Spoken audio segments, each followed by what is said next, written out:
In this kind of environment that we have, we cheer people up when they are on their way to burnout because we have embraced the burnout culture, right? That's the idea from your book. Burnout people are often highly functional, traumatized individuals that always appear to be successful, or they're successful most of the time, but probably they don't even know that they're burnout. As long as the bank account is smiling, most people are okay with being burnout. And even in America, you said that individualism is an American culture, value that I had set aside to avoid burning out. So, how would you describe burnout and burnout culture if you have to explain that? Yeah, I think so. From the time that book came out until now, I've done a lot more. I did another degree. I've done more research. I've done a lot more reading.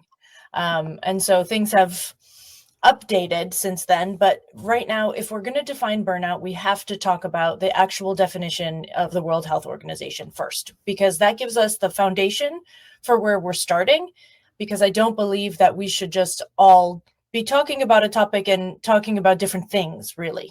So, the World Health Organization definition of burnout is that it is an occupational hazard. It is not a diagnosis in the United States currently. It is in, the Netherlands, but it's not a diagnosis in the United States. And so it's an occupational hazard, and it has three components, and they are exhaustion, cynicism, and low productivity or lack of impact. And so each of those we could dive into further. There's a lot to talk about there, but I think that's what burnout is as far as we're defining it right now. My personal definition of burnout, I do not care if it happens in the workplace. Caregivers get burnt out. Mothers and fathers that are working at home with their children get burnt out. It's not only work related, and the stressors that cause burnout are not always work related as well. So I think that the definition needs some updating, but I understand why they did it the way they did it. To me, burnout is the stop on the chronic stress train that happens before, and this is the thing, we always think of burnout as like the end game of chronic stress, but chronic stress leads to burnout. And then if we don't deal with it, after that, it leads to heart disease, cardiovascular issues, stroke, heart attack, diabetes, etc. Wow. So burnout is the stop along the chronic stress pathway that sometimes has some other disease process associated with it. Maybe it's depression, maybe it's anxiety, maybe it's an autoimmune disorder, etc. And then as it drags out, if it does not get solved, most of the time that ends up with something that requires hospitalization. Wow, interesting, interesting. That's very powerful. Thank you for joining us. Those that are participating on all the platforms, please tell us where you're joining us from. If you have a question for our guests, please put it in the chat so we can read it out for our guests to know that you're here and you have a question. Now, you just clearly say, well, the definition of burnout is probably changing. World Health Organization has a definition and things like that. At least they are acknowledging that there's something that is called burnout. So it's not Yes. everybody that even knows. Right, right. And so I think that was, and it was, they did that just before the pandemic. So the definition of burnout, according to the World Health Organization, was standardized May 28th, 2019, like just in time for a global pandemic. And then because of the fact that it was formalized and then the pandemic happened, since May of 2019, we have had an explosion of research into burnout because of that. So I think it's a really good thing that they at least created some foundation for us to start from. Wow. Wow. Thank you for sharing that. So specifically in your book, Bouncebackability Factor, you identify that in the environment there could be certain things that is leading to burnout. So if you could tell us what are the characteristics of the environment that can lead to burnout, because it might not be what the person is doing on Right. their own path. It might be Right. something within the environment. Yes, and that's another thing that has grown a lot since I wrote that first book, and which is why the second book I actually have to write today after we finish, do some writing today after we finish. But right now, from what I've gathered over the past 10 years total, is that burnout arises due to chronic stress. Okay, cool. Then the question becomes, and the question that people aren't asking is, why are we experiencing chronic stress? And why are some people in some environments not experiencing chronic stress? So I think that we have to start. Somebody once asked me, if you are going to really work on preventing burnout, what would you do? I said, well, I would treat parents better so they could treat children better. Because the way we react to stress, a lot of it is determined in our childhood. Some of it is genetic, some of it isn't, right? But if we know that the way when a child's brain is developing, particular stress responses will be engaged more than others, and typical coping responses will be engaged more than others, there are loads of things that can happen in your environment during your childhood that are not your fault, that can lead to you being having a level of chronic stress that you don't even notice. You don't know that it's chronic stress because it feels normal to you, because your household was either not chaotic, what was chaotic, or not supportive or abusive in some way, shape, or form, even in the lightest way. We don't have to be talking about extreme situations here for the brain development to shift. So I think we have to start first with that. How your particular brain and body respond to stress is determined by genetics, culture, and your history. So that's something that none of us are controlling that. That's just something that's happening to us, kind of, right? So that's one piece of the puzzle. If we're talking about environment as a place, just as a general world, then we have to look at everything from the quality of air to the quality of lighting to the beauty that we surround ourselves with, if we notice it, if we don't, if we have access to walking paths, if everything is driving distance. All of those things in our environment can either enhance chronic stress in our life or soothe it out a little bit. We buffer it, we say in my business, or buffer out chronic stress a little bit. The more access you have to walkable green spaces, the more buffered out your stress response will be. So there's another part of the environment. And then you have environment and in the way of culture. And you asked about burnout culture before. Yeah. Burnout does not happen just in the United States, but I am not an expert on all world's cultures. I'm not even an expert on United States culture. To be fair, culture is not my expertise. However, the cultural values that drive things in the United States, especially in the workforce, 2 of the top 10 are hard work and individualism, which you mentioned earlier. If we're saying that your work is only valuable if it's difficult and if you do it alone, well, these are burnout drivers. These are chronic stress drivers, right? Because another thing that buffers chronic stress is strong social connection, which is why in the Harvard Business Review studies that came out this past year, that 85-year study, longevity study, what makes us healthiest most in long life is social connection, social networks, right? So social networks is a chronic stress buffer. And if you're saying, well, you're not valuable unless you do it alone, that's the message we get. Well, that's really dangerous for everybody. And again, that's propaganda that you absorb your whole life. You didn't create that. You didn't do that. That's just what you're born in if you're born here. Yeah. So there's a lot. And then there's the workplace and there's, health behavior. So there's lots of other things. But I just want people to have a wider picture of why particular people might be in a chronic stress state differently than others. They have a different history. They have different environmental exposure. They have different community connections. All of that is really important. Interesting. There are a few things from the book that really scares me. One of is the fact that chronic stress, and burnout actually change the grooves of the brain. Yeah. And the basic biology tells us that when the structure changes, the function changes. Exactly. So that's very clear to me. Yes. This is scary. This was really scary to me when I first learned it. It's not so scary to me now. Wow. And you also just mentioned something that people that are sensitivity will change from one individual to another individual. Yeah. That means that people that are very sensitive, which I thought was just something positive, but then it could also mean that being sensitive can be a negative thing in this kind of sense, because then there's more chance or increased chance to be stressed, and that can actually lead to burnout also. What's interesting is that both hypersensitivity and hyposensitivity are burnout risk factors on both ends.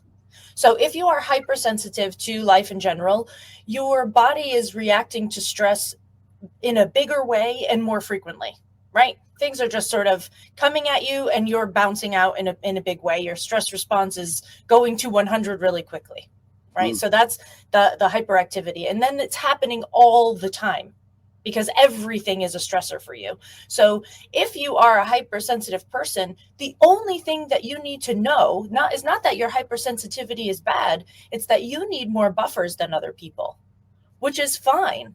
And the buffers could be that in your home, you only have soft blankets that don't create any scratching or make any noise, or like you do all of the things that you can to provide an environment for yourself that does not engage your hypersensitivity.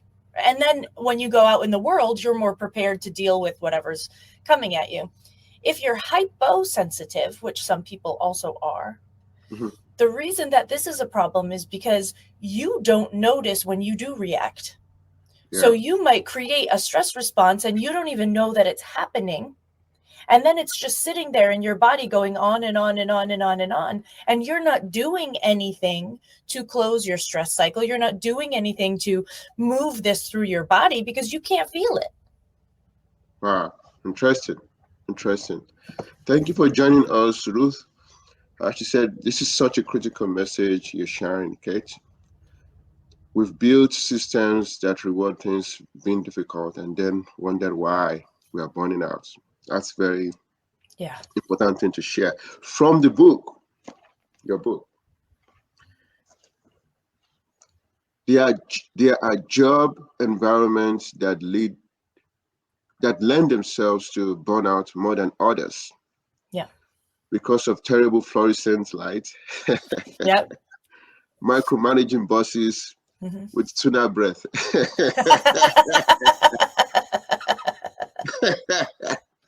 So I'll take that one after the other. Well, fluorescent light, I think we're using that in Africa. I don't see, I'm not always around that anymore. I can imagine that people use that to save money in churches that are just growing and things like that. So it's probably very cheap and not the best. Yeah. Micromanaging, of course, in the environment that you have bosses that are just looking over your shoulder and things like that. And don't trust you. I don't trust you. Yeah. Then the tuna breath thing. So I think I was at the networking conference, and one of the food I was given was tuna, and they were asking people to network, and you can see that some people ate more than they should, and it was coming out and things like that. So when I was reading that was what I remembered from it. I don't even remember writing that, but I think it's funny. Yeah. that's so I can imagine there's some backstory to that, why you put those there. That's funny. That's funny. So the workplace is interesting because this is not my research. It's Christina Maslach and Michael Leiter and Sharon Brow and lots of amazing burnout researchers that have been doing this work since longer than I've been alive. And we owe them everything, right? So they have very consistently over more than 40 years found that there are 6 factors in the workplace that can increase our vulnerability to burnout. Now, I want to be very clear that I did not say cause burnout.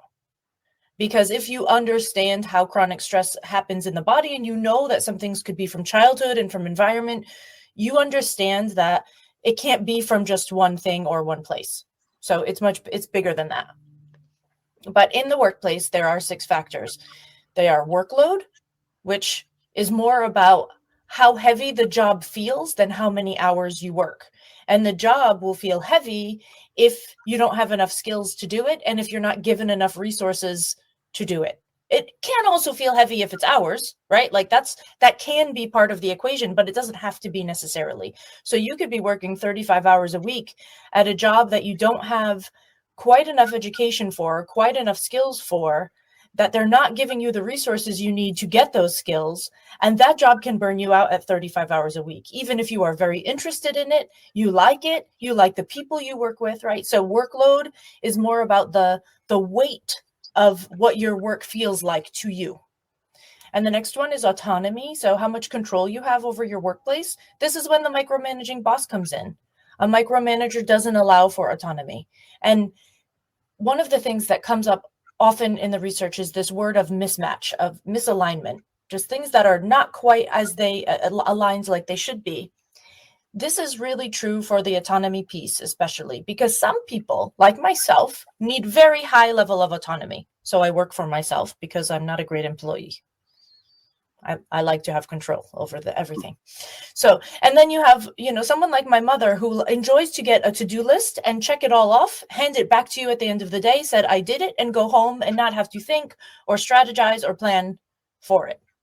So these are the two extremes, right? Me and my mom. Most people are somewhere in the middle. They want some guidance and they also want some freedom to produce their work the way that feels best to them. And as an individual, this is why I don't always blame the workplace for burnout. As an individual, you need to know what your level of autonomy is and how to communicate that to your organization so that we can try to match it as close as possible. We're not looking for 100%, maybe 80, 85, but we want to match it to your level of autonomy. So if you are a doer, like my mom, who doesn't need a high level of autonomy, then you should not take a job that requires a high level of autonomy. This would be a mismatch. And that can create burnout, not because it's bad or good, just because it's not correct for you. Right? So we have workload, we have autonomy, then we have community. There's a lot of people now that say, well, I don't need a friend at work. I go in, I do my work, I go home. And it's like, sorry, Sandra, that's not how it's going to work out. Like, you actually need people, and they don't have to be in your workplace necessarily, but you have to have people in your world that have your back. Which is Ruth is one of the people in my world that I know has my back. She's really important to me. And the only reason I have her is because we're both part of the National Speakers Association, where you have Toastmasters and people in Toastmasters that can support you, right? And this is really critical to have. So we have workload, we have autonomy, we have community. Then we have values. Again, values are not good or bad. There's no morality to them. They are either matched or mismatched. If you work at a place that doesn't share your values, it is not the company's problem to fix that for you. You shouldn't work at a place that doesn't match your values. That's up to you. But in order for you to do that, you as an individual need to know what your values are, right? The workplace, the way that their values can mess up burnout is if their values that they have like written on the walls and written on their mission statements and painted in lovely colors on their website don't match the values that they act out in the office every day. So if there's a mismatch between a company and itself when it comes to values, it increases the risk factor of burnout for everyone in the whole company, from the top to the bottom. Yeah. So we have workload, autonomy, community, values. We have recognition and praise. Right. This is simple. You're either getting recognition for your work or you're not. But from the leadership side, they have to give it. They have to be specific. They have to know how you like to receive it. From the individual side, you actually have to receive it. If you're told that you're doing something well, but you say, oh, it's no big deal, or you brush it off, or you say, oh, it doesn't matter, then you are not getting the dopamine hit that recognition gives you that protects your brain from going through those brain changes that you mentioned earlier. Yeah. So we have workload, autonomy, community, values, recognition, and fairness. In the workplace, life is not fair. It's just not. But in the workplace, when we're looking at fairness, what we're looking for is pay gap equity And we're looking for clear pathways for advancement that are the same for everyone. Yeah. So we're looking for a lack of favoritism, a lack of nepotism, things like this, right? So all of these are the factors that in a workplace, if they're done well, can buffer burnout really well. But if they're done poorly, can increase everyone's chances of burning out. Wow. Wow. Thank you so much. That's very powerful. You've got to go back and listen to that. But also in your book, you mentioned spiritual bypassing. Yeah. It's a sure way to get yourself a one-way ticket to Burnout City. I don't even know there's a city that is called Burnout. So what experience do you have around that? Yeah. How do you interpret spiritual bypassing? Well, bypassing means that you want something to go this way, but then you're trying to take it towards the other direction. Yeah. And spiritual is just spiritual. Yeah. So spiritual bypassing is this idea that you are trying to be positive and only look at the good side, even when you have real emotions that should be acknowledged. So it's when, someone passes away and then someone taps you on the shoulder and says, oh, it's okay, they're in a better place. Listen, I didn't even start my grieving process yet. I'm not ready to think about that. I might think about that in 3 months and be very comforted by that. But it's day 2. I'm not ready to hear that message right now. And in the American culture, we are very positive oriented. And that positivity can become toxic over time because it means that all of the difficult emotions, all of the stress, we are not acknowledging enough in order to properly process it and allow it to move through us instead of be stuck in us. So spiritual bypassing is just this idea that something really terrible happens to you and you brush it off like it's no big deal and you try to find the lesson or the silver lining too early, too fast. Wow. Yeah, it makes sense. It makes sense to me. I just want our viewers and guests to also be part of that. Makes a lot of sense to me.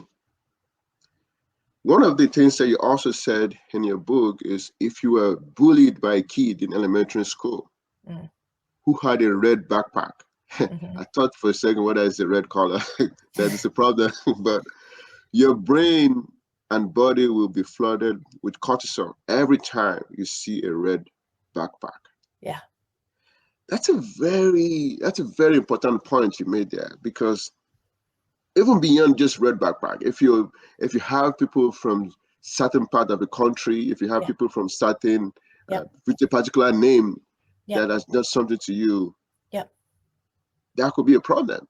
Yes. And I actually and I'm aware of this, that I'm a Nigerian. Like people who have probably experienced certain things from a Nigerian, that I make joke of this and things like that. It's not for me to be sad, but it's just a reality of life that we all have our experiences and we view life based on our experiences. And that doesn't mean that the way we are viewing life is perfect. It's just the way we are viewing it. Yeah. Do you have any experience personal that you want to share concerning that?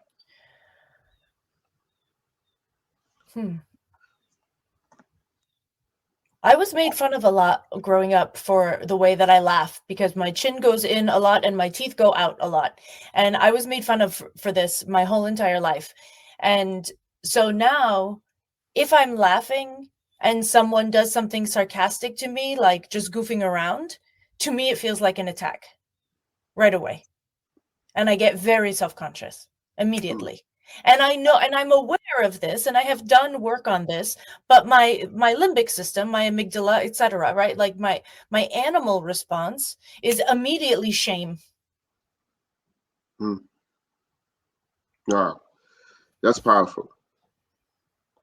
But then that's not a problem anymore now, because now you have money and now you have money. Even money shows on your face now and things like that. So I wish I had so much that it would show on my face. Yeah, thank you for sharing that. Thank you for being vulnerable to share that. So still talking about burnout, but then you introduce a new word that this is the first time I was hearing it: Bounce back ability, and that's also the title of your book, right? Mhm. Bounce back ability. Why that particular word? Well, first because I thought it was clever, but then Yeah, when I looked it up, it seems like someone else also used it in 1973 before I was born. So I cannot claim to be the creator of it, even though I created it in my own life without hearing it before, but it already existed in the ether. So, but to me, I was getting upset about the word resilience, because we are talking about resilience all the time as if it's this like personal thing, and resilience is based in resources, and resources is based on your community. It's not just your resources, it's everyone you know's resources, as long as you use them. So the word resilience was being overused. It was bothering me, and I thought, how else can I talk about this in a way that feels more fun? And bounce back ability is funner to me because yeah. it's just bouncing. So there's some joy in it, and I think that matters. And resilience is part of bounce back ability, but so is grit, which I think is different than resilience. Grit is the fight that when you're pushing through. But then the other pieces of bounce back ability are trust and surrender. Hmm. So sometimes it's grit and sometimes it's surrender. Sometimes the surrender feels like the grit. Yeah. Depends.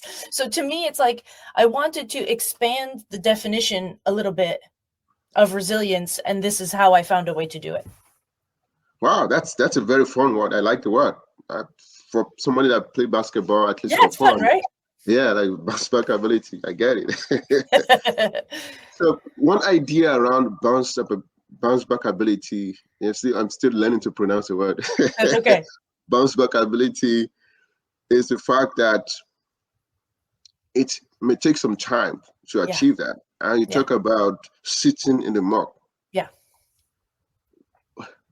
So can you give us some insight on why it's very important to take some time before Yeah, bouncing back? yeah. So, and some things require longer time than others. And often, and this is the tricky part, you are not the one who decides how long it takes. It just takes as long as it takes. You know how if you break a bone when you are growing, when you're fairly young, you're growing, that bone mends really quickly, right? Because you have so much human growth factor, you have all of these rebuilding, like all of these processes are already happening naturally in your body at a faster rate than they are in your adulthood. So your bone heals faster. And then you break a bone when you're 45 and it takes a little bit longer. You don't get to decide this. You can't say, well, I'm going to, heal my broken bone in 2 weeks because I decided. No, no, no, that's not how it works. But we think we should be able to do this when it's an emotional hurt. Hmm. When there's pain and hurt, we think we should be able to decide how long it takes. And part of this is because of the way the mental health system has been coded, right? So we have the DSM, we have this book that tells us what diseases are, etc. And I don't remember the details, but it is something really, really ridiculous how short your grief period should be after losing someone before it becomes pathological. It's Right. really short. And who am I to decide how long your grief should be? Why are we putting numbers? And your grief will be different if you are a parent who lost a child or if you are an adult child who loses a parent. These are extremely different experiences of grief. Your grief is different if a famous person that you loved in movies passes away. You have some people react pretty strongly, but and if your best friend dies. And grief isn't only about death, of course, but that's just the easiest way to show it. So when you are going through chronic stress and it has been going on, but by the time you get to burnout, it's been going on for years. Sometimes you just have to sit down where you are and realize that a lot of things in your life are not the way you want them to be. don't feel like you want them to feel, and you cannot fix them all immediately. You have to sit there, you have to look at them, you have to make some decisions, you have to find some courage. And then when you start to use that courage to take action, eventually, once you've really sat there and just allowed yourself to feel it, once you start using that courage, you don't get to decide how long it takes you to take all of the actions that you will need to get out of it. So burnout recovery typically takes between 12 and 18 months. 12 and 18 months. Wow. And some people it's 5 years. Some people it's 6 months, right? Like there's differences, of course, but this is something that just takes a long time because it's all about matching things back up. If mismatches lead to chronic stress, then we have to match back up to get into a more harmonized state. And when your entire life has been mismatched, it's hard for you to sometimes understand that you deserve something that feels matched, that it's okay for you to have it. Yeah. And you have to work through all of that. And it just takes time. Wow. Wow. Thank you for sharing that. It takes time. It takes time. We're in a world where people would say, well, if you're taking too much time and you're calling people to come and just talk to you and pacify you, that means you're calling a pity party, which is Yes. So at some point you have to take action. Right. Right. But you cannot skip the part where you feel like crap. So this is, again, like, I don't want people to get into this spiritual bypassing where they're like, okay, I'm burnt out. Now it's time to take all the action. No. Okay, I'm burnt out. What got me here? How can I understand this? What's underneath it? What does it feel like? What do I need to process? And then what action can I take after that? So it's not, sitting in the muck is not about not doing anything. Sitting in the muck is about allowing time to process what is, to accept what is, to be with what is before you create what's next. Wow. Thank you for sharing that. All right. Having time to process before moving to the next thing that you have to do. Right. If you're here with us, please put your name in the chat and let us know where you're joining us from. If you have a question for our guest, Cait, please put in the chat also. We would like to hear your opinion about this burnout, because we're saying that it doesn't matter how successful you are, you can actually be burnout. So it's not for people that are struggling. Basically, it's from either end of the spectrum that you can have that. Yeah. Yeah. Chronic stress does not avoid. I mean, it doesn't try to avoid anyone. It's an equal opportunity problem. Yeah. Wow. It's an equal opportunity problem. One of the things you said in your book, what is the most common other people's template with your client? The most common other people's template with your client, because you talk about different templates that people use, but then based on the people that you've talked to and the clients that you had, maybe when you were in Poland or in America, what would you say is the most common template that comes up the most? Other people's templates, the most common one. Oh, geez, let's see. Let me think about that for a second. Often the biggest template that belongs to other people that we follow is what success is. So we take this idea of the definition of success from people around us. We never sit down to decide whether it works for us, whether it's aligned with what we need, whether it matches us. And then we try to match that measure of success. And it often doesn't work. I don't know how many stories I have heard over the years, hundreds, if not thousands, where people said, I knew where I was going. I knew what I wanted. I got where I wanted to go. And then I looked around and said, this doesn't feel like I expected it to feel. I don't like this. This is one of the biggest other people's templates that we need to rewrite for ourselves. Make it match our nature instead of trying to force our nature to match somebody else's definition. Wow. That's very powerful. I think there's a book by one of the leadership expert that I've read about, and is a Dr. Reverend Samadhi. It's the title of the book is "Success is Who You Are." I love That, that. that is, if you try to if Mm, you're trying to being successful and you're mm, making it about another person, that means you're trying to be another person, yeah. which Yes. is which I is love just that title alone makes my heart like rest, you know? yeah, that's very powerful. Now that you say that, I just quickly remember that. I Yeah, I like think Ruth is saying something. Yeah, Cait is always brilliant. Always, I learned so much from her. I had something today that I needed to hear. That's good. Thank you for your work on burnout and grief. To as someone who had always lost over the past few months, it was gentle to hear about healing and also allowing for others their time too. Yeah, the time for bounce back ability. That's very powerful that you said that. Thank you for sharing that, Ruth, and thank you for being with us here. All right.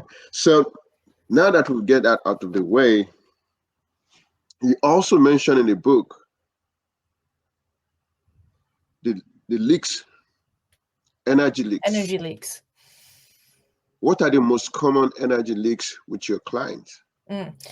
The number one most common energy leak are any small irritation that you haven't taken the time to fix. So this is pans that are too sticky that you haven't replaced, or drawers that don't open the right way because they're not organized correctly, or just like the stupid things that you haven't taken the time to adjust or fix, that are creating all of these mini frustrations and irritations throughout your day. Like one of the examples in the book I use is when your knife isn't sharp enough and you try to cut a tomato, the tomato squishes down a little bit, Yes. and then you have to turn the knife up straight and poke a hole in the skin of the tomato so that you can then put it back down and cut through.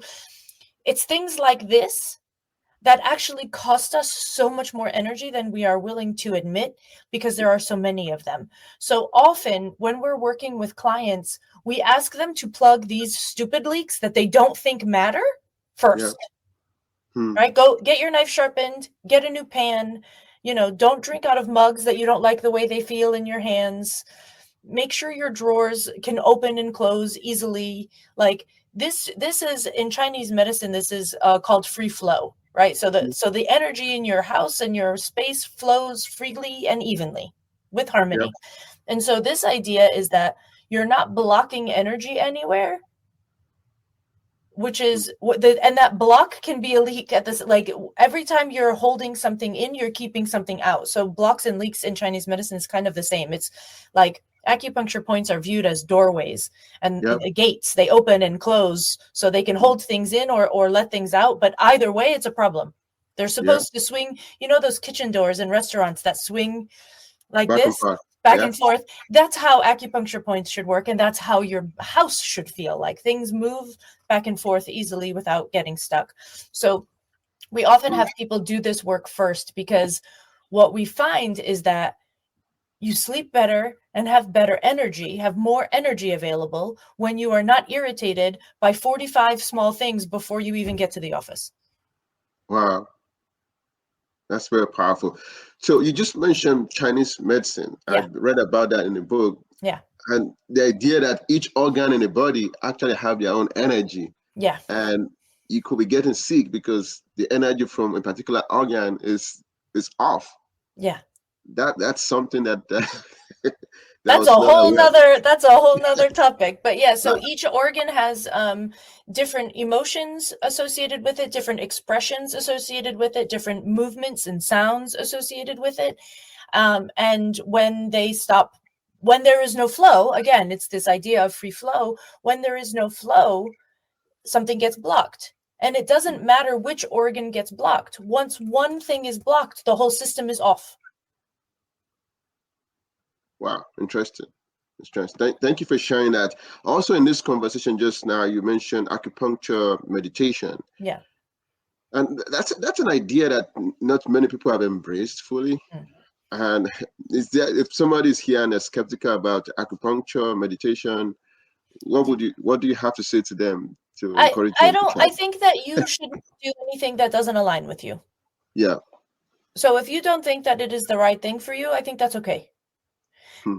Then to me, the next question becomes, what things can you use to help balance out the hormones in your body, the stress hormones in your body?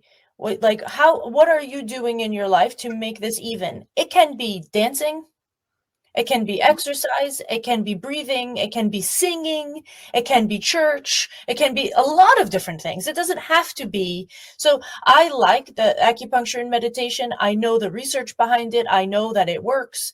I understand how it works. It's been a part of my life for a long time. But again, burnout, it comes from mismatches.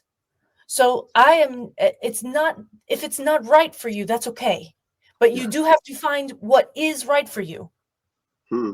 Whatever it is. Maybe it's rock climbing. Maybe it's running. I don't know. Wow. Wow. But you have to have something that soothes you, that helps your free flow of energy. Yeah. So the idea of saying that what works for me should work for you. So if somebody, just like you mentioned, Yeah. if it's going to church every time is what worked for them, Yeah. and they're at peace with that, trying to Great. make another person do that, it's not right, No, it because doesn't work. that can actually lead to burnout for the other person because Yes. all Because right. it's not aligned for them. It's not matched for them. Yeah, got it. Yeah. Thank you so much for sharing that. So you mentioned something in the book about your mother-in-law.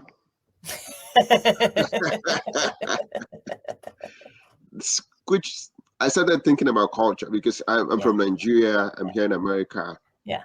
I I married an American lady and things like that. Yeah. I started thinking about culture when I read that. So Yeah. you said my mother-in-law took a shot of my shoulders Yeah. while I was at a wedding and hid it from me because according to her, I should show off my chest what in that kind of situation. Yeah. What's the backstory to that? Yeah. So my in-laws are very formal. And Yeah. I grew up in a very informal family, and this is partially cultural. And how we appear to the outside world, my husband and I, is in for them a direct reflection of who they are as people and if they are good people or not. Yeah. So Hmm. we were at a wedding. It was October in Poland, so it's quite cold, Yeah. and I had on a strapless dress that she told me to wear. Which I did. I said, okay, if that's what you want, like, that's very easy. It's my dress. I love it. So if you want me to wear it, that's no problem. So I wear the dress she wants me to wear. I put a shawl on because it's cold. And then she takes it off my shoulders and hid it in another part of the room. And then I went outside because in Poland, it doesn't matter if it's cold outside, you go out anyway. And we were drinking lots of vodka. So we were very warm no matter what. Mm-hmm. And she starts screaming at my husband and says, you have to give her your jacket. Her kidneys are going to get worse. Oh, I didn't know wow. my kidneys were bad. I didn't know that was a problem. But so this idea is that like my in-laws and we are a mismatch. They are not bad people. Mm-hmm. I know that they have good intentions. I know that they Yeah. love their son. I know that they love me. Mm-hmm. But our values are mismatched completely. We have Yeah. completely different views of the world. We have nothing in common. So it is very difficult for us to find space where there is a free flow of energy in our relationship. Because one of us is always blocking it for the other one. Wow. She's hiding my shawl. I'm putting a shawl back on. Yeah. You know, I took my shoes off at my wedding. She was chasing me around with them. You know, and I kept hiding them back under the table, and she would get them from under the table and chase me around and give them back to me, and I would put them back under the table. So there's no free flow there. And it's not because of it's not because of any morality or any goodness or any badness. It's just a mismatch. Yeah. Yeah. And the more mismatches you have in your life, the higher your stress response will respond. Yeah. Yeah. I mean, that's why I've always said, I mean, the more you have in common with somebody who is your friend, the better. Yeah. And if a relationship too, the more you have in common with somebody you're going to be, the better. Just The more in common, or the more you're able to create space for other people to just be different. right. Right? Like, and not force them. Okay. yeah, and not force them. Hey, if you don't want to wear shoes, don't wear shoes. If you want, like, fine, to create space for other people to be who they are. If the space that you're trying to create requires somebody else to change for you, then that's not free flow.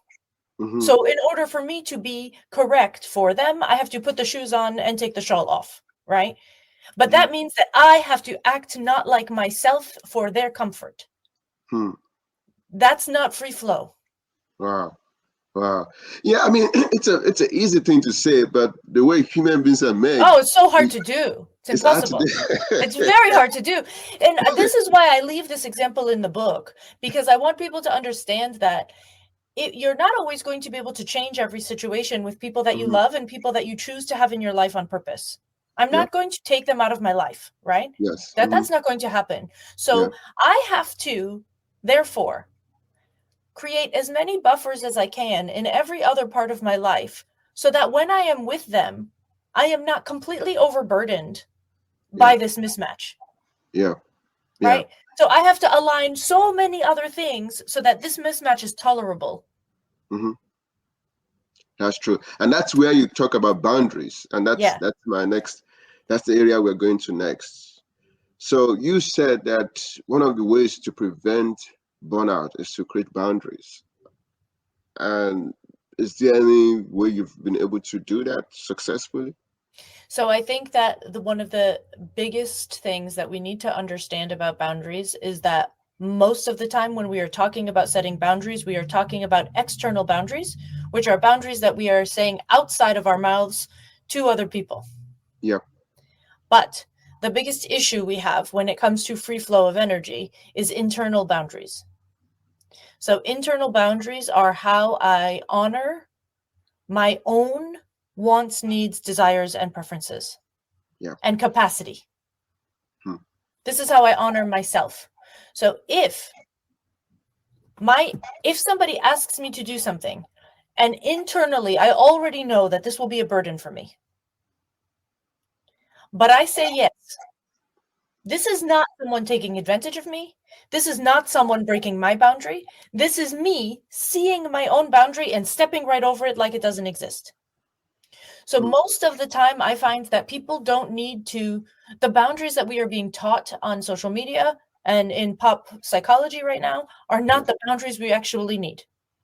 What boundaries we really need are the internal ones that allow us to understand that when we respect our wants, needs, desires, preferences, and capacity, everything becomes easier for us. But we will have to deal with a little bit of guilt. We will have to deal with disappointing people sometimes. We will have to deal with the consequences of respecting and honoring our own stuff. And even if you decide that you are going to respect and honor all of those things, once in a while, you're going to make a different decision. You're going to sacrifice on purpose because you want to, and that's okay. So I think we've lost, in the boundary conversation today, we've lost this idea that it's okay to sacrifice for each other. But we have to. In order to create relationship, we have to give. Yeah.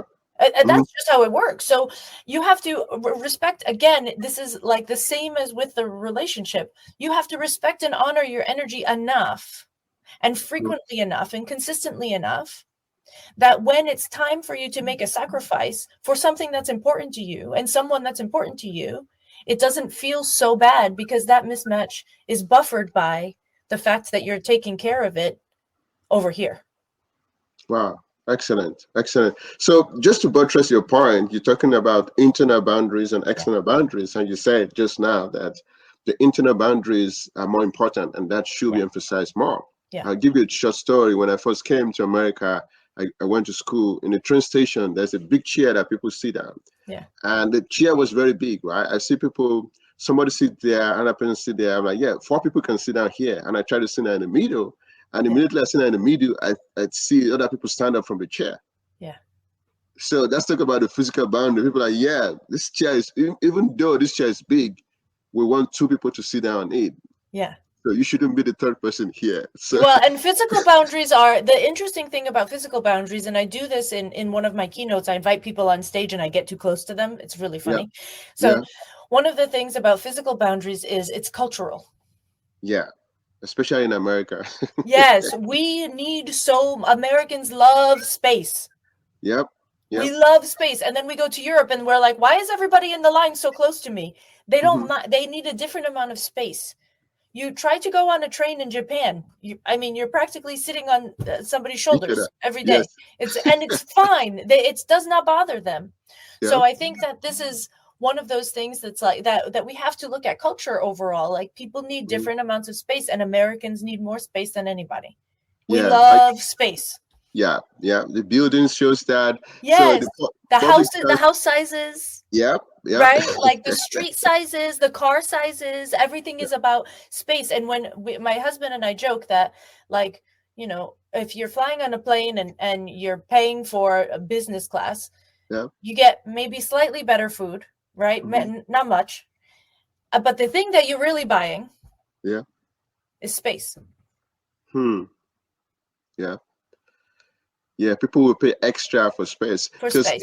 even in Nigeria, when I left, I'm not Yeah. sure if this thing. Yeah. When you go through the public transport, you are Yeah. even you are allowed to put somebody that is very smaller than you on your lap and pay just for one person. Right. But like if so, Americans are not going to allow you to sit very close Yeah, to you them. can in America. This is only until you are 2 years old. As soon as you are 2 years and 1 month, this is not possible anymore. It's Yeah, very yeah, weird. yeah. We are So very that particular about this, and the quality doesn't get better with more money. It's just more space. You have the most same house that's built too fast and shitty construction. It's just bigger.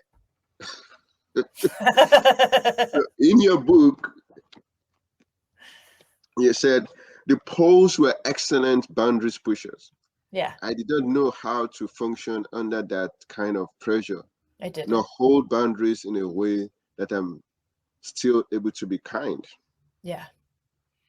And I think you So were mentioning the example of your interaction with your clients and things yeah, like with that a in that patient. part. Yeah. Yeah, So in Poland, because of communism, there's this word in Polish that is kombinować się. And yeah, it means to, in English, the best translation is to finagle something, to sort of like find a workaround. And they do this with everything, even today, just because it's built in now. Like they were under communist rule, they had to find ways to barter and figure things out to get so they could have food, and like they had to do this. This is not their fault. mhm, But now they are so used to doing that they do it all the time. So I had a 3 to 6 month waiting list yeah, as for my patients at my acupuncture office in Warsaw. And people would call me all hours of the day, all hours of the weekend, and say, oh, yeah, but you could come in earlier, or you could stay during lunch, or you could yeah, stay later. And I was thinking, I was thinking to myself, oh my God, first, these people need help and they're calling me, so I want to help them. But I cannot work 70 hours a week. And they don't care. yeah. They just keep asking. And if you Hmm. say no, they say, okay, well, I'll call you next week. And you're like, please don't. Uh-huh. But it was really hard for me to take people's suffering and people's need and this idea of like kombinować się Hmm. and find a way to disappoint people while still being kind, because they don't back down until you are really Yeah. tough. Hmm. And that was Wow. really hard for me because I don't want to do that. I'm a tough person. Yeah. I'm Yeah. pretty blunt. I'm pretty blunt. I'm pretty straightforward. And Yeah. even still, this was really hard for me. Yeah. Yeah. I can relate because I think maybe Nigerians can be Similar? boundary pushers too Yeah. because so many people are told me already that I'm so strong. Like am I concentrated acid or Yeah. what? Yeah. Like the way you come out, the way you say things, when this is what I want to do, and it's more like I have to do this, and people Yeah. are like, yeah, just calm down, you're gonna you're gonna do this. That's so I think interesting. yeah, that's I can relate to that when I Yeah. was reading that book. So you just talked about the fact that you had some experience with your clients. If you go back now, what would you say was the reason why you went into Chinese medicine? So the reason I went into Chinese medicine was because I started school as biology major on the pre-med track. So I started school to become a doctor.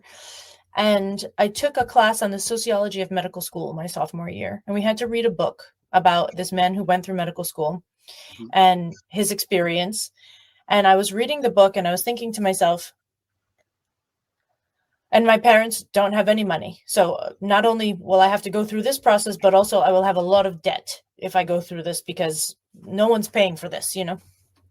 So I'm reading the book and I'm thinking to myself, so by the time I finish school and I'm ready to actually be a doctor, I'm going to be more than $250,000 in debt. I'll be over 30 and I will only be able to talk to patients for 7 minutes at a time, according to the insurance policies. Right. And I thought, that's not what I meant. When I said I wanted to be a doctor, that's not what I meant. I don't want to be half dead, exhausted, and not have enough time to actually find out what's wrong with people. Right. So I was, at the time, my major was biology. My minor was Eastern religion. And so I went to one of my teachers, Dr. Livia Cohn. She's the world's foremost scholar of Taoism. And I said, Livia, I have thought I was going to be a doctor since I was 3 years old. It's not going to happen. I can't do it. And so I don't know what to do. And she said, well, do Chinese medicine instead. I said, what's that? And that's how it started. I started reading about it. My roommate at the time got me some books for Christmas about it. And the more I read, the more it made sense to me. And also the good part about it for me, because I was always expecting to have an MD, this was acupuncture was at least a master's degree. So now it's a doctorate. That wasn't available when I finished school, but now it's a doctorate. But at the time, it was at least a master's degree. So I didn't feel like I was going from being an MD to taking a 3-month course in massage. Not that that's bad. I love massage. There's nothing wrong with it. But I needed something for my ego at the time that was a little more serious. Yes. And so at least I knew I was going to have 6 solid years of school. I was going to have a master's degree, and I would be able to, in the United States, I think it's 36 or 38 states, we are primary care practitioners. So I thought that was like a good choice. Wow. That's very powerful reasoning, and thank God you have somebody to guide you to at least the alternative that you could go through. So also in the book, we're wrapping up gradually. As a long-time student of spiritual principles and a chick from a rundown city, there's a difference. There's Burnout City, there's rundown city. Okay. What does this mean when you say this? So I grew up in a small city in Massachusetts that has a very high level of drug use. I didn't know it was abnormal until I went to college that people in my high school had knives for fighting. I thought that was... I thought every high school had that. That was my normal. So I thought that was normal. So I grew up in the south end of the city, not in the projects, but not in the nice part of the city. Yes. And the world of spirituality felt really far away to me. Like, I grew up in the Catholic Church, but that never worked for me. I decided when I was 7 that it wasn't my thing. So I think that there's this like internal balance within me that allows myself to learn and understand the spiritual principles, but I'm always trying to find the biology and the groundedness, the realness of them somewhere, because my upbringing was so feet on the ground, so real, so raw, that I can't go into this like spiritual life of just like, oh, everything is beautiful. No. Like, it has to make sense some way, and it has to be practical in some way, and I have to be able to explain it in a way that makes sense to people and works for people. And what I find now, the way that this comes out in my work now, is that when people are talking about trust and belonging in the workplace, I'm looking up the biology behind it. I love this idea of trust and belonging. Of course, it makes sense, but I need to understand what's blocking it on a physiological level and what we can do about that so that we can have this higher degree of something through fixing something down here. So this to me means that like I have both sides of this story, which to me is a strength. Wow, that's good. You finally say I had finally proved that I made it out of the city I grew up in. Yeah. That's very powerful. That's very powerful. And in your book, now the few things that I also find very interesting in the book, you said even your neighbors had to follow your dad's rules. Yeah, everybody had to follow. My dad had a lot of rules for how life should be lived. I call this now, and I realize now, like, and Sebastian Maniscalco used this in a comedy bit, and so I talk about this now. Like, everyone got a book of invisible rules from their families. Yes. How you're supposed to act in the world. Yes. And I didn't understand how much of my frustration and how much of my anger on an everyday basis was because everybody else was reading a different book than mine. Yes, that's very true. And I can remember my dad's own was like, if someone is at the door, you just don't say who's at the door. You have to say, please, who's at the door? He will get mad over that for nothing. Right? And then it becomes a rule in your mind, and you think other people maybe are rude. And you're judging other people based on a rule that your father made up.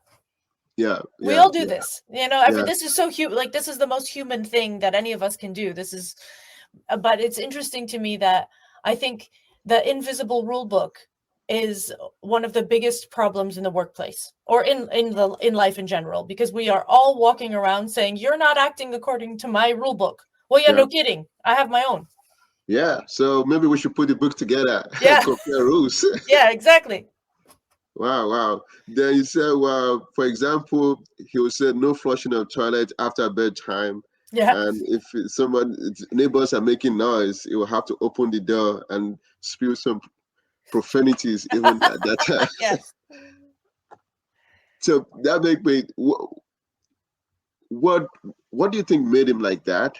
And how has that shaped the way you see the world? Yeah. So I think a lot of his reactions are really based in, he grew up very Catholic, went to Catholic high school, you know, and his father had very strict rules for how to behave. So I think that comes mostly from his family. I think also he's probably got ADHD and was very easily distracted and notices things and then can't get away from them in his brain. Mm-hmm. Oh, yeah. You know, so I think there's probably some neurological differences that were not diagnosed back then, so he never knew about them. But that things like get under his skin in a way that they don't get under other people's skin. And he doesn't know that.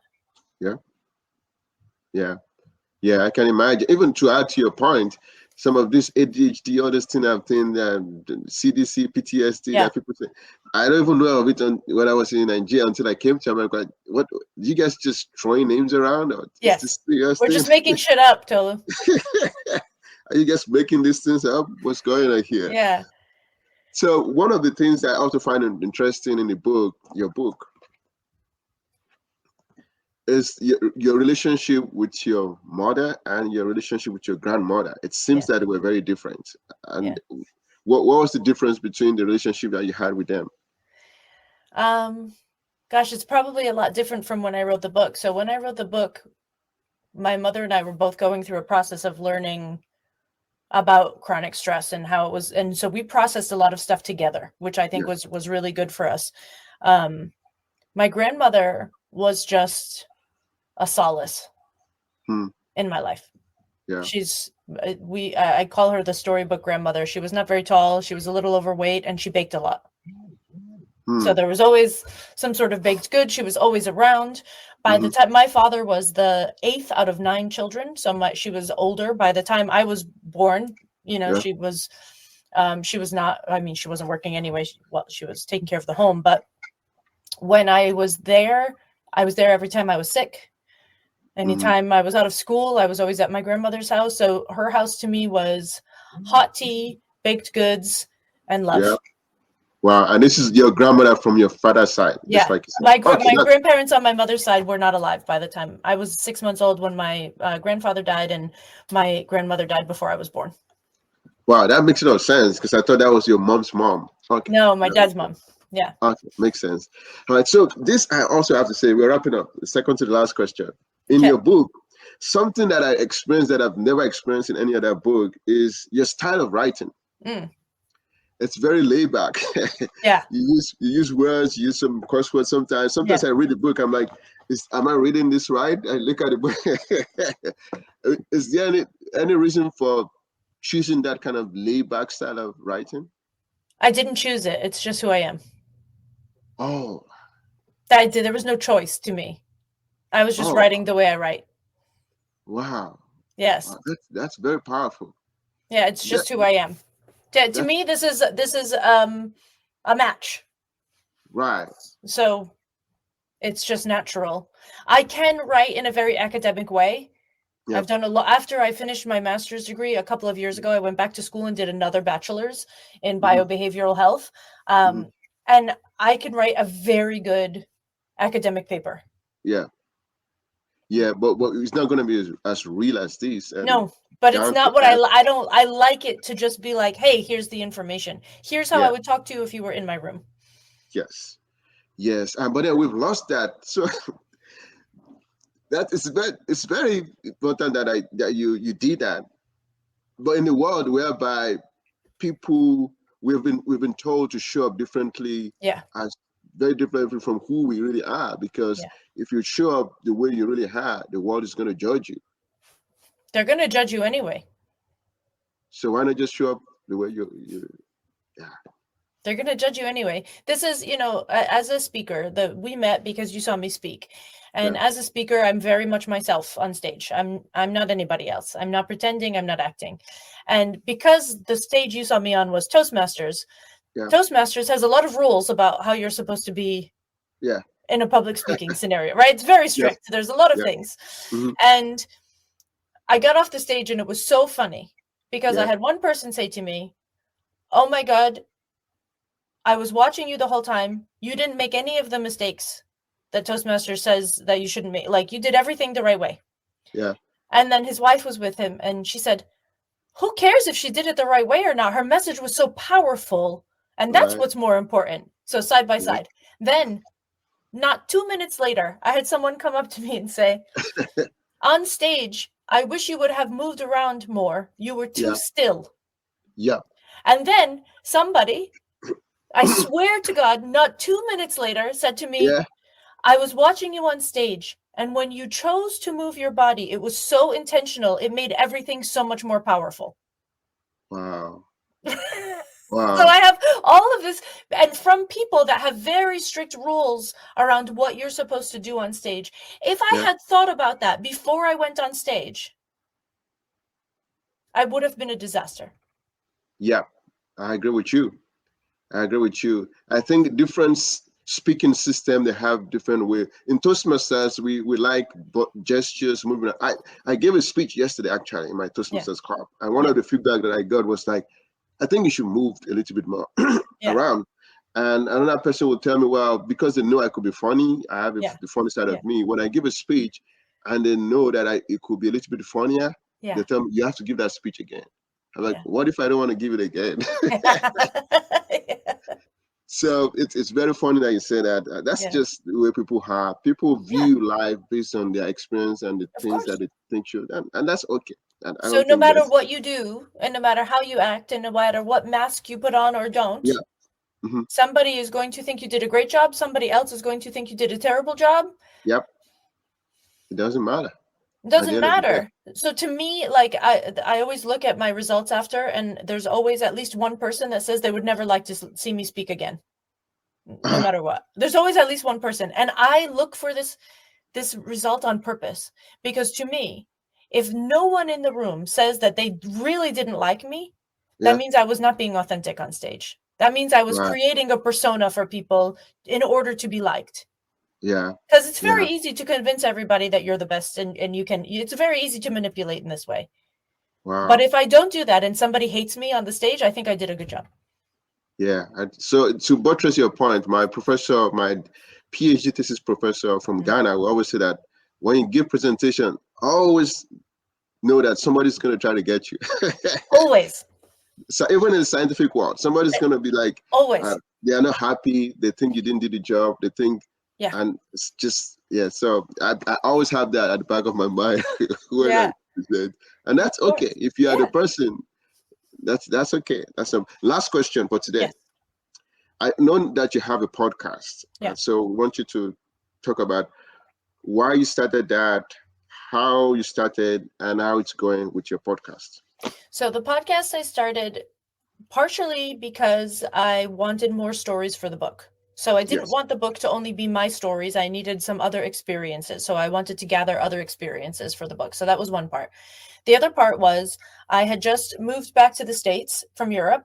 I ruptured my Achilles and I had 4 months that I could not stand on my foot at all. So I had to figure out how I could be productive during that time. Yeah. And I went to bed bawling, crying one day. My pillow was wet. It was a disaster. I was thinking, what am I going to do with myself? How am I going to make money? Everything's a disaster. And when I'm really struggling, I ask my grandmothers, who are both dead, for help. I say, you tell me what to do now, because I can't figure it out myself. And I went to bed and I said, tell me what to do. And I woke up in the morning and my brain just kept saying, Fried, the Ultimate Guide to Burnout podcast across my brain over and over and over again. And I thought, okay, I'm listening, I'll do it. Oh. So part of it was, I feel like I was guided to do it. Part of it was I needed these stories.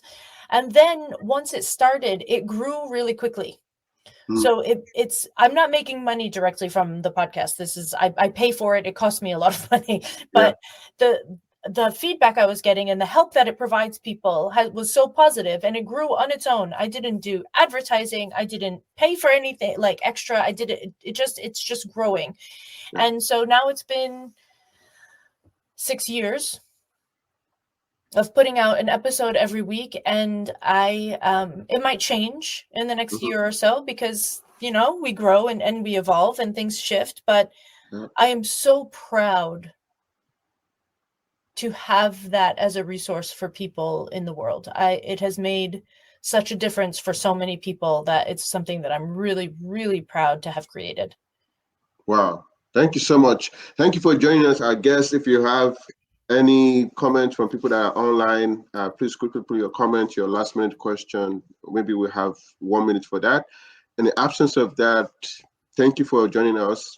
Cait, Donovan, do you have any last minute message for our viewers or anything that you're working on, something that you'd like to share before we close the Tolu, session? first of all, thank you for having me.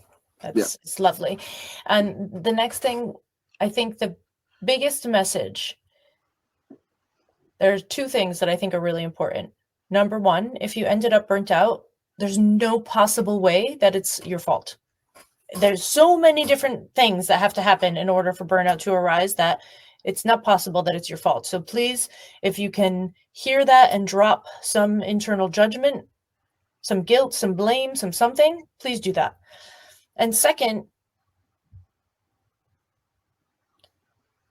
as leaders in businesses, we need to know that our culture can buffer vulnerability. And that's the part that we are responsible for. We will not, as leaders, prevent every single case of burnout, the same way we will not prevent people from getting cancer. Leaders are not fully responsible for people's health status, but culture does buffer vulnerability in all shapes and sizes. So our job as leaders is to create culture buffers to protect our people as best we can. And everybody's individual job is to create their own buffers to protect themselves as best they can. But still, sometimes life is going to happen and it's okay. There is help. We can get you through it. You're going to be okay. Wow. Thank you so much. Please like, comment, share, and let us know what you gained from this session. And that will be the end for today. Thank you, Cait, Donovan. Thank you for your knowledge, for your experience, for being vulnerable, sharing those stories and exchanging stories with you today. It made my day. I'm not sure there's anything that's going to be better than this for today.